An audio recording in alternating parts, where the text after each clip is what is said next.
दोस्तों, देश को कुछ चंद परिवार चला रहे हैं, ये कहना गलत नहीं होगा। इन तस्वीरों को देखिए गौर से। रोज कमा के खाने वाला छोटा व्यापारी जब धंधे को थोड़ा बढ़ाना चाहता है तो आज भी किसी तरह अपनी और अपने घर वालों की इच्छाओं को मारकर 1500 का फोन तो खरीदने में सोचता है, शायद जियो का ही।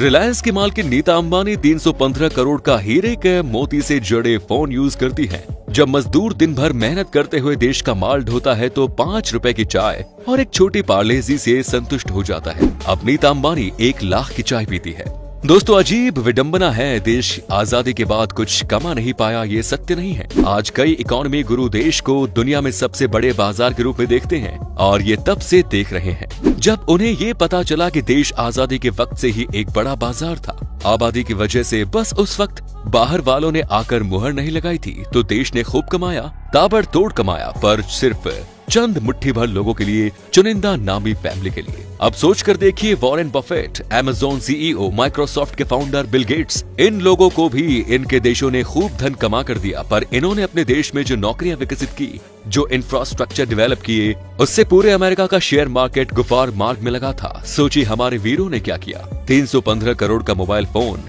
40 लाख का हैंडबैग और लाख रुपए की चाय। चलो माना दिलों की हसरतें पूरी करना चाहते हैं, शौक से कीजिए साहब, पर जो आप धंधा करते हैं, इंडस्ट्री आप चलाते हैं, उससे देश को धन हानि ना हो, उसका भी ध्यान रखिए। किसी गरीब के हिस्से का मुंह का निवाला कुर्बान ना हो जाए।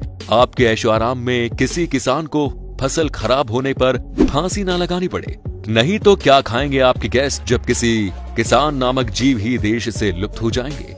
क्या आप अमीर लोग जो सक्षम हैं, जिनसे बात करने के लिए प्रधानमंत्री तक आदर पूर्वक झुक जाते हैं, क्या आपका काम सिर्फ पसंद की पार्टी में पैसा जमा कराना है ताकि अगली बार जब चुनाव जीत जाए तो इनके सरकारी बिल पहले पास कराए? वो सरकारी बिल जब से देश का धन इनकी लाख रुपए की चाय में जाए और मेहनत जब टैक्स देने वाले देश का वो शिक्षक जब बेटी का ब्याह करने जाए तो बैंक के सामने कतार लगानी पड़े।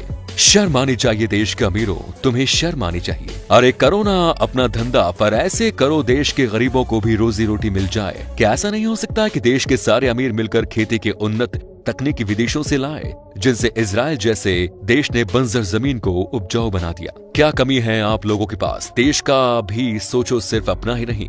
आप मात्र लोगों की वजह से ही ये देश आर्थिक गुलामी सह रहा है और चंद हजार सब्सिडी के लिए ट्रंप जैसों के सामने झुक रहा है, हाथ जोड़कर विनती कर रहा है। देश का सोचिए साहब, सोचिए देश की 25% आबादी भी कमाने के लिए सक्षम हो जाए तो क्या होगा?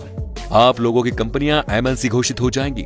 साहब, देश के युवा में जबरदस्त दम है। आप एक बार देश के युवा को कस्टमर के अलावा देशवासी समझकर तो देखिए। अगर आप भी हमारे इस बात से सक्षम हैं तो इस वीडियो को रुकना नहीं चाहिए। जितना हो सके इसको शेयर कीजिए। धन्यवाद।